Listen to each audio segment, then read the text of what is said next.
Κυρίες και κύριοι, αγαπητές διευθύντριες της Λεοντίου Σχολής, εκπρόσωποι των στρατηγικών εταίρων, αγαπητοί απόφοιτοι, αγαπητοί μαθητές. Με ιδιαίτερη χαρά και συγκίνηση χαιρετήσω και εγώ τη σημερινή εκδήλωση με τον τόσο εύστοχο και ουσιαστικό τίτλο «Από τις ρίζες στο μέλλον». Η Ένωση Αποφύτων της Λεοντίου Σχολής γιορτάζει έναν αιώνα ζωής και δράσης.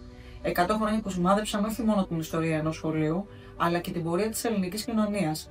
Η Λεόντιος υπήρξε και παραμένει ένα εργαστήριο πολιτισμού, γνώσης και ανθρωπισμού, καλλιεργώντας πολίτες με αίσθημα ευθύνης, δημιουργικότητα και όραμα. Το τεράστιο κοινωνικό έργο των αποφύτων της Λεοντίου είναι ευρέως αναγνωρισμένο. Ως φυτόριο δημιουργίας και προσφοράς, η σχολή μας χάρισε ανθρώπους που διαπρέπουν σε κάθε τομέα της ζωής. Το πιο σημαντικό όμως είναι αυτό το οποίο παρατηρούμε σήμερα. Το πλήθος των αποφύτων που επιστρέφουν στις ρίζες τους.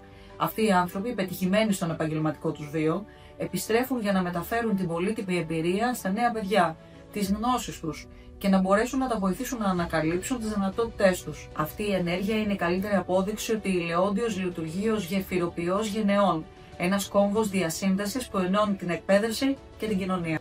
Η θεματολογία των συζητήσεων που φιλοξενούνται σε αυτή την εκδήλωση, σε συνεργασία με στρατηγικούς εταίρους, δεν είναι τυχαία. Στόχος είναι να δημιουργήσει μια ολιστική προσέγγιση του μέλλοντος στα μάτια των παιδιών.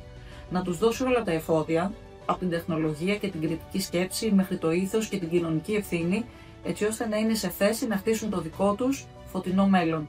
Συγχαίρω θερμά και από καρδιάς τη Λεόντιο Σχολή αλλά και την Ένωση Αποφύτων για το όραμά τους να στηρίζουν τα παιδιά δείχνοντας το δρόμο. Εύχομαι κάθε επιτυχία στις εργασίες σας.